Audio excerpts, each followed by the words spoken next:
Hello friends, welcome to life advisors. आप सभी का स्वागत है हमारे चैनल पे। आप देखना शुरू कर चुके हैं बैंक निफ्टी के एनालिसिस। जो लोग चैनल से नहीं जुड़ रहे हैं उन्हें बता दें हम क्या डिस्कशन करने वाले हैं। हम डिस्कस करेंगे बैंक निफ्टी के आज का ट्रेंड, बैंक निफ्टी में आने वाला दिन का ट्रेंड, साथ ही डिस्कस करेंगे बैंक निफ्टी के पूरे 12 स्टॉक्स का trend with target and stop losses. तो आशा करता हूँ वीडियो आपको जरूर पसंद आएगी। पसंद आए तो लाइक करना ना भूलें। अगर आपने अभी तक चैनल सब्सक्राइब नहीं किया है तो तुरंत कर दीजिए, साथ ही बेल आइकन दबाएं ताकि टाइमली अपडेट्स आपको मिलती रहे। तो आज है 17 नवंबर का दिन और बैंक निफ्टी की बात करें तो बहुत अच्छी मूवमेंट और बहुत अच्छी तेज़ी आज हमने देखी। और जैसा हमने लास्ट डे डिस्कस किया था कि 28,000 नीचे के लेवल्स आपको देखने मिल सकते हैं जहां पे सपोर्ट अवेलेबल रहेगा, और वहीं ऊपर में 29,300 का लेवल आपको देखने मिलेगा जहां से रेजिस्टेंस आपको फेस करने के लिए मिलेगा। और मार्केट जो है वो आने वाले समय में 28,000 से लेकर 29,300 तक ट्रेंड कर सकता है, और उसका रीज़न और जो लॉजिक है वो भी मैंने आपको बताया। अगर हम अपने बैंक निफ्टी की ऑल टाइम हाई की बात करें तो 32,600 के आसपास दिखाई दे रहा है। तो करंट लेवल से देखें तो लगभग 3600 पॉइंट और बैंक निफ्टी को चढ़ना पड़ेगा, तब जाके हम ऑल टाइम हाई के आसपास आ पाएंगे। तो ये थोड़ा सा डिफिकल्ट मुझे भी एट दिस मोमेंट लग रहा है, क्योंकि जिस तरीके की ओवरबॉट जोन में हम चल रहे हैं तो थोड़ी बहुत प्रॉफिट बुकिंग डेफिनेटली देखने मिलेगी। और इस जगह पे कंसोलिडेशन किए बिना अगर हम जाएंगे तो एक बहुत शार्प फॉल की भी एक जो रिस्क है वो बना हुआ रहेगा। इसलिए मुझे जो लगता है, और जैसा मैंने लास्ट डे भी शेयर किया था कि 28,000 से लेकर 29,300 का जो लेवल है, इसके लेवल के बीच में आपको कंसोलिडेशन देखने मिल सकता है। अगर 29,300 को हम 29,500 का भी एक्सटेंड कर दें तो लगभग 1500 के से लेकर 1300 के जो पॉइंट की रेंज है इसमें कंसोलिडेशन हो सकता है, और इसके बाद में ही एक फ्रेश अप मूव आपको आता हुआ दिखाई दे। और अगर आज के लेवल्स की बात करें तो 28,792 में मार्केट खुला, वहां से थोड़ी बहुत प्रॉफिट बुकिंग देखने मिली तो 28,722 का लो बनाया, और लो से जो रिबाउंड हुआ है बहुत ही अच्छा रिबाउंड हुआ है, और 29,240 के आसपास हमने हाई बनते हुए देखा। क्लोजिंग काफ़ी अच्छी और कन्विंसिंग दिखाई दे रही है। अगर रिसेंट्स की बात करें तो रिसेंट्स के एकदम हाई पे क्लोज होते हुए नजर आ रहा है। निफ्टी को ऊपर ले जाने में एकदम लीड कर रहा है, और बहुत ही शार्प मोमेंटम कंटिन्यू इसके अंदर में हमको नीचे के लेवल से देखने मिला, चाहे वो यहाँ से हो चाहे वो यहाँ से हो, हर जगह से हमने मोमेंटम चेस किया, बहुत अच्छे प्रॉफिट्स बनाए। और अभी मुझे अब जो लग रहा है वो ये सिंपल सी जो मैंने आपसे डिस्कशन करी 29,500 से लेकर या 29,300 अगर हम कहें तो आज के अगर हाई की बात करें तो 29,300 को पार नहीं किया ऊपर के साइड में, और नीचे के साइड में 28,000 इसके बीच में कंसोलिडेशन हो सकता है आने वाले समय में, ये डेफिनेटली दिखाई देता है। तो मुझे लगता है कि कल अगर वापस मार्केट अपसाइड निकलता है, इस रेंज के अंदर आता है, तो आप एक बार प्रॉफिट बुक करके आप एग्जिट कर ले तो ज़्यादा बेहतर रहेगा। फिर से नीचे आएगा तो हम बाई करने के लिए अटेम्प्ट करेंगे, और अगर रैली कंटिन्यू रहती है तो 30,000 के बाद में फ्रेश बाइंग इनिशिएट करेंगे। और अभी थोड़ा सा यहाँ पे मुझे लगता है कि प्रेशर बना हुआ रह सकता है। हालांकि ओवरऑल मार्केट्स बिल्कुल बुलिश दिखाई दे रहे हैं, कहीं पे मैं नेगेटिव सेंटीमेंट्स की बात नहीं कर रहा हूँ, ना ही कोई मैं क्रैश की बात कर रहा हूँ कि मार्केट में बहुत बड़ा करेक्शन आने वाला है, ऐसा भी कोई संकेत नहीं है। और मैंने पहले भी जैसे बताया है, मार्केट में करेक्शन तभी आएगा अब जब मार्केट में कोई नेगेटिव न्यूज़ आएगी। बट जिस तरीके से मार्केट ओवरऑल चल रहा है, डेफिनेटली जो शॉर्ट करने वाले कैंडिडेट्स हैं वो फंसते हुए नजर आ रहे हैं। मार्केट कंटिन्यू बुल ट्रेंड में चल रहा है, तो कल भी हो सकता है कि मार्केट अपसाइड जाता हुआ दिखाई दे और फिर वहां से थोड़ी बहुत हमें प्रॉफिट बुकिंग देखने मिले। तो ये कंटिन्यू रह सकता है, ऐसा मुझे अनुमान है और ऐसा मेरा मानना है। तो डेफिनेटली अब वापस जब 29,300 से 500 के बीच में आए, प्रॉफिट बुक करके एग्जिट करना है। और अगर नीचे की तरफ खुलता है तो डेफिनेटली हमें वहाँ पे भी प्रॉफिट बुकिंग करके एक बार निकल जाना चाहिए, और नीचे के लेवल्स पे 28,000 के आसपास फिर से मिलता है तो फिर से हमें बाइंग इनिशिएट करनी चाहिए।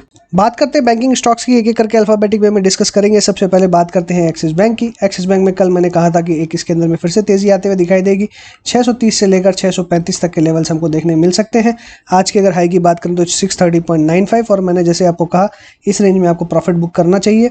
आपने अगर प्रॉफिट बुक किया है तो बहुत अच्छी बात है, नहीं किया है तो कल एक शायद मौका मिल सकता है, लेकिन कल मुझे लगता है ज़रूर आपको एक बार प्रॉफिट बुक करके निकल जाना चाहिए। हो सकता है कि और हायर लेवल्स भी देखने मिले, बट फिलहाल मेरा मानना है कि जिस तरीके से ये नीचे के लेवल से ऊपर रिबाउंड हुआ है, थोड़ी बहुत प्रॉफिट बुकिंग आपको मार्केट में जरूर देखने मिलेगी। फिर से 600 के आसपास आता है या 600 के नीचे जाता है तो हम इस रेंज के अंदर में एक बाइंग एक्सप्लोर करेंगे, बट फिलहाल के लिए कोई फ्रेश खरीदारी की सलाह नहीं है। 630 से 635 के बीच में प्रॉफिट बुक करके आप एक बार एग्जिट कर ले। बंधन बैंक की अगर बात करें तो मैंने इसमें आपसे क्लियरली डिस्कस किया था कि 350 के ऊपर ये जैसे ही क्लोज करेगा तो इसमें अच्छी तेज़ी देखने मिलेगी। और लास्ट डे मैंने ये भी डिस्कस किया आपके साथ में कि इसके अंदर में अच्छी तेज़ी आने वाली है। 343 के लेवल पे मैंने इसको बाय रिकमेंड किया था कल, और आज के अगर लो की बात करें 347, हाई बनाया 355 के आसपास, ओपन हुआ 350 पे। क्लोज हुआ है 352.6 पे। तो बहुत अच्छी आज मूवमेंट इसके अंदर में देखी है और मुझे लगता है यहाँ से एक फ्रेश ब्रेकआउट आता हुआ दिखाई देगा, जो आपको लगभग 370 से लेकर 375 के बीच में ले जाएगा। इस बीच में आप अपने पार्शियल प्रॉफिट्स बुक कर सकते हैं। अगर यहाँ से फर्दर ब्रेकआउट होता है तो 400 का लेवल बहुत जल्दी आपको देखने के लिए मिलेगा। बैंक ऑफ बड़ौदा में जैसे हमने डिस्कस किया था कि ट्रेंड बिल्कुल पॉजिटिव है और अब ट्रेंड में ये स्टॉक चलते हुए नजर आ रहा है, तो आपको बाय करके ही चलना है। 45 का मैंने स्टॉप लॉस इसमें दिया है और टारगेट इसमें 50 से लेकर 55 तक के मैंने आपको दिए हैं। तो सेम टारगेट 50 से लेकर 55 तक के मेरे टारगेट अभी इसमें बने रहेंगे। स्टॉप लॉस मेरा 45 ही रहेगा। अभी करंट लेवल्स पे भी आप बाय कर सकते हैं। फेडरल बैंक की बात करें तो 56 के आसपास मैंने आपको बाय की रिकमेंडेशन दी थी। उसके बाद स्टॉक में आप अप्रोक्सीमेटली 4% तक की तेजी आपने देखी है। फर्दर ये कंटिन्यू मुझे होते हुए नजर आ रही है, क्योंकि अगर हम ट्रेंड की बात करें, ट्रेंड बिल्कुल पॉजिटिव है और बहुत अच्छे मोमेंटम में चलते हुए नजर आ रहा है। वॉल्यूम्स भी ठीक ठाक दिखाई दे रही है, यहाँ पे कोई वॉल्यूम से मुझे डिस्टॉर्शन नजर नहीं आ रहा है और ये मुझे लगता है आने वाले समय में और तेजी से बढ़ते हुए नजर आएगा। 60 का लेवल एक बार पार होगा तो बहुत बड़ी तेज़ी आपको देखने मिलेगी। 65 तक के लेवल्स आपको देखने के लिए मिलेंगे और मुझे ऐसा लगता है कि बहुत जल्दी आपको 60 का लेवल, मुझे लगता है शायद आपको एटलीस्ट कल ही शायद देखने मिल जाए। तो डेफिनेटली करंट लेवल्स पे मेरी बाय की ही सलाह रहेगी। और मैंने लास्ट डे भी जब डिस्कशन किया था तो मैंने एक ही बात कही थी कि पीएसयूज़ के अंदर में आपको ध्यान देना चाहिए, क्योंकि पीएसयूज़ अंडर परफॉर्म करते हुए चले हैं। हो सकता है आने वाले समय में आउट परफॉर्म करे। री रेटिंग के संकेत भी आपको मिल रहे हैं और आज हमने देखा कि किस तरीके से सारे बैंकिंग स्टॉक्स के अंदर में अच्छी तेज़ी आते हुए दिखाई दी और स्पेशली पीएसयू बैंक्स के अंदर में। तो फेडरल बैंक में भी मेरी बाय की सलाह है। एचडीएफसी की अगर बात करें तो एचडीएफसी लास्ट डे मैंने कहा था कि इसके अंदर में मेरा कोई व्यू नहीं है और हम इसमें कोई भी बाय करके नहीं चलेंगे अनटिल अनलेस एक बड़ा करेक्शन इसमें दिखाई देता है। करंट लेवल्स पे अगर मैं देखूं तो यहाँ पे एक अच्छा फॉर्मेशन बनते हुए ज़रूर नजर आया है। तो यहाँ पे जो अनुमान लग रहा है वो ये है कि ये स्टॉक 1500 तक जा सकता है। तो इस स्टॉक के अंदर मैं बाय रिकमेंडेशन दे सकता हूँ, लेकिन मुझे ऐसा लगता है कि यहाँ पे आपको बहुत कॉशियसली ही बाय करना चाहिए। मेरी एकदम फुल फ्लेजेड इसमें बाय की सलाह नहीं है। आप अपने पोर्टफोलियो का चाहे 2% 3% या आपको कोई भी एक अमाउंट इन्वेस्ट करने की इसमें अगर इच्छा हो तो उसका 30 to 40% ही इसमें पैसा लगाएं और इसमें 1500 के टारगेट चेज करें। अगर नीचे ड्रॉप मिलता है तो एवरेज करने के लिए पैसे किलो बचा के रखें, अदरवाइज और ऊपर में मुझे लगता है कि फिर हम बाय करेंगे तो भी कंफर्टेबल रहेगा। बट फिलहाल के लिए जब तक एक इसमें करेक्शन नहीं आता, मेरी बाय की फिलहाल कोई सलाह नहीं है। आईसीआईसीआई बैंक की बात करें तो आज थोड़े से प्रेशर में दिखाई दिया, काफ़ी वोलेटाइल स्टॉक चलते हुए नजर आया। 490 पे ओपन हुआ, लो बना 478 का, हाई बना 493 का। तो ये बेसिकली जो है इधर में कंसोलिडेशन करते हुए हमको दिखाई दे रहा है, एक छोटे से रेंज में ट्रेड हो रहा है और इसके अंदर में काफ़ी न्यूज़ फ्लोज भी हमको देखने के लिए मिल रहे हैं। अब जो न्यूज़ फ्लो है वो बैंक के लिए क्या पॉजिटिव है या नेगेटिव, ये समझना थोड़ा सा डिफिकल्ट हो जाता है, क्योंकि जो चंदा कोचर के रिलेटेड जो हमने देखा तो वो उनके फेवर में ये जाता हुआ दिखाई दिया है और इससे क्लियर है कि जो उनके एसेट्स को सीज किया गया था, अटैच किया गया था, वो अब नहीं हो पाएगा, जिससे हो सकता है शायद बैंक को नुकसान जो है वो भुगतना पड़े।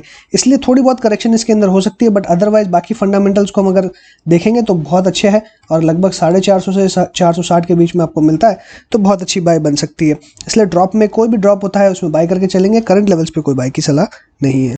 आईडीएफसी फर्स्ट बैंक की बात करें तो कल भी मैंने इसमें बाय की रिकमेंडेशन दी थी। आज हमें थोड़ी बहुत सेलिंग देखने के लिए ज़रूर मिली है। ओपन हाई देखें तो 34 एक 34 पे छोटा सा रेजिस्टेंस है, बट मुझे लगता है करंट लेवल्स पे भी बाय बनता है। 36 से लेकर 38 तक के टारगेट्स इसमें बनते हैं। रिस्क रिवॉर्ड बिल्कुल फेवरेबल है। 32 का स्टॉप लॉस रखें, थोड़ा बड़ा हो रहा है ये stop loss, but current levels पे आप बाय करेंगे तो 36 से 38 तक के लेवल्स देखने मिलेंगे और बहुत स्लो मूविंग स्टॉक है, तो डेफिनेटली अपसाइड पोटेंशियल ज़्यादा दिखाई दे रही है और नीचे के लेवल्स कम दिखाई दे रहे हैं। फंडामेंटल्स भी ठीक दिखाई दे रहे हैं अभी कंपनी के, तो अच्छा अपसाइड मोमेंटम बना रह सकता है। इंडसइंड बैंक की बात करें तो लास्ट डे भी मैंने इसमें कहा था कि इसमें इनडिसाइसिवनेस दिखाई दे रही है, क्या ये ऊपर जाएगा या नीचे ये डिसाइड नहीं कर पा रहा है। सिमिलरली आज भी हमने देखा कि एक स्पिंडल बनते हुए नजर आया, जिससे ये फिर से संकेत मिल रहा है कि इसमें अभी भी इनडिसाइसिवनेस बनी हुई है, बट जिस तरीके के पैटर्न नजर आ रहे हैं मुझे, ये डेफिनेटली एक अपसाइड जाते हुए दिखाई दे रहा है। 800 के बाद में तो ये स्टॉक फिर से रॉकेट बन सकता है, ये डेफिनेटली मुझे दिखाई दे रहा है यहाँ पे। इसलिए जो मुझे लगता है कि बहुत एग्रेसिव ट्रेडर्स हैं वो 800 के बाद खरीदें, ज़्यादा बेहतर रहेगा, तो आपको अच्छे टारगेट्स एक बार में मिलेंगे। और जो मुझे लगता है कि शॉर्ट टर्म ट्रेडर्स हैं जिन्हें बहुत ज़्यादा रिस्क नहीं लेना है, थोड़े थोड़े क्वांटिटीज़ में एक्यूमुलेट करना है, तो करंट लेवल्स पे आप बाय कर सकते हैं। करंट लेवल्स पे बाय करेंगे तो मुझे यहाँ पे बिल्कुल कप फॉर्मेशन लग रहा है, थोड़ा साइडवेज मोमेंटम।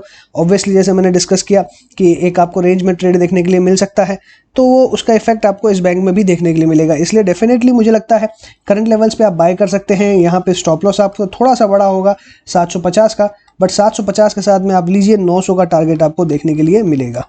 कोटक बैंक की अगर बात करूं तो कल भी मेरा इसमें कोई व्यू नहीं था, और सिमिलरली एचडीएफसी बैंक में भी जैसे मैंने बात करी वैसे ही सेम पैटर्न इसके अंदर में मुझे देखने के लिए मिल रहा है। तो यहाँ से तो क्लियर संकेत मुझे मिल रहा है कि यहाँ पे एक बाई सिग्नल जनरेट हो रहा है।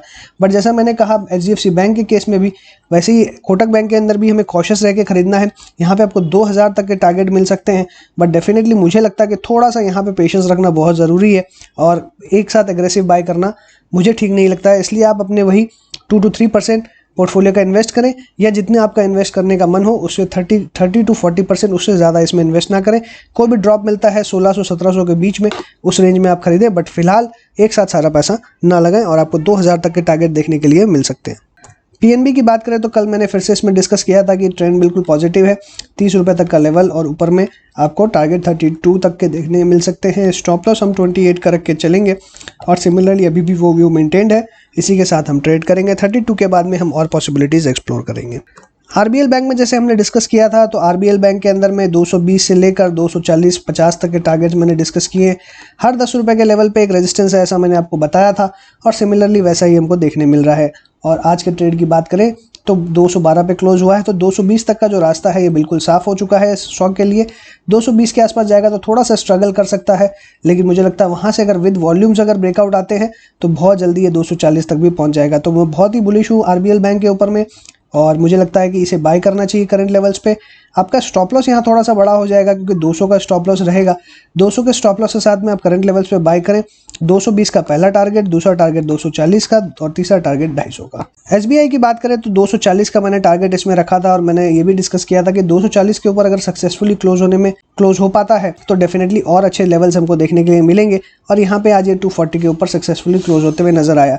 अगर वॉल्यूम्स की बात करें तो वॉल्यूम्स भी बहुत अच्छे दिखाई दे रहे हैं। आज लगभग हमने 4.6% की तेजी देखी है इस स्टॉक के अंदर में। तो कल के डेट में अगर कोई भी ड्रॉप होता है, आपको स्टॉक 235, 237 के आसपास अगर मिलता है तो डेफिनेटली बाय करना चाहिए। अगर इमीडिएटली गैप से खुलता है तो मुझे लगता है कि गैप जो है वो गैप फिलिंग के लिए वेट करना चाहिए। डेफिनेटली ये स्टॉक जो है गैप फिल कर सकता है, इसलिए जब भी ये आपको 237, 235 के आसपास मिलता है इस स्टॉक को लेना चाहिए, और फिर से आपको अपसाइड देखने के लिए मिलेगा। हालांकि जैसे मैंने पहले भी बताया आपको कि इसके अंदर में जो इश्यूज़ है वो एक ही है कि बैंक निफ्टी अगर परफॉर्म नहीं करेगा, कहीं ना कहीं साइडवेज मोमेंटम रहेगा, तो ये फिर से स्टॉक 240 के आसपास ही होवर करता हुआ नजर आएगा। इसलिए यहाँ पे थोड़ी सी जो डाइसी है, जो सिचुएशन डाइसी है, उसके लिए क्लियर एक ही मेथड है कि हमें नीचे अगर आता है तो बाय करना है, और ऊपर में अगर ब्रेकआउट हो जाता है तो थोड़ा सा नीचे आने के लिए वेट करना है। कोई भी करेक्शन मिलता है, करेक्शन पे बाय करना, और वहाँ से एक रिवर्सल हम ले सकते हैं। और साथ ही पूरा का पूरा पैसा ना लगाएं, जैसे मैंने आपको कहा पूरा का पूरा पैसा ना लगाएं, क्योंकि 220 अगर इसने लास्ट टाइम जैसे टेस्ट किया है, अभी तो मुझे नहीं लगता कि ऐसा टेस्ट करेगा ये फिर से, बट फिर भी 230 एक बार टेस्ट कर सकता है, इसलिए उस चीज़ के लिए बिल्कुल तैयार रहे। 230 अगर टेस्ट करता है तो इसके आसपास हमें एवरेज कर लेना चाहिए, और वापस हमें अपसाइड के लिए तैयार रहना चाहिए। तो बहुत अच्छे टारगेट्स इसमें भी आ सकते हैं, क्योंकि इसका एक छोटा सा रेजिस्टेंस 244 के आसपास है। 244 का अगर ये लेवल और पार करते तो 260 तक फिर कोई हर्डल नहीं दिखाई देता मुझे, लेकिन सिर्फ 244 तक ये स्टॉक जो है वो थोड़ा सा हर्डल दिखा रहा है। अगर 244 के आसपास खुलेगा तो डेफिनेटली मुझे लगता है थोड़ी बहुत सेलिंग प्रेशर इसके अंदर देखने मिलेगी, जो आपको नीचे फिर से 237, 235 तक ले जा सकती है। तो इसके आसपास हम फिर से बाय करेंगे और वापस ऊपर के लेवल्स चेस करेंगे। सो इसी के साथ मैं अपनी बात को मैं वाइंड अप करूंगा। अगर आपको अच्छा लगा हो तो लाइक कीजिएगा, दोस्तों के साथ शेयर कीजिए, एक कमेंट बॉक्स में अपने व्यूज लिखना ना भूलें। चैनल सब्सक्राइब ना किया हो तो तुरंत कर दीजिए। टेलीग्राम चैनल ज्वाइन नहीं किया तो डिस्क्रिप्शन बॉक्स में लिंक दी हुई, वहां से आप ज्वाइन कर सकते हैं। So thanks for watching again. Happy trading and investing.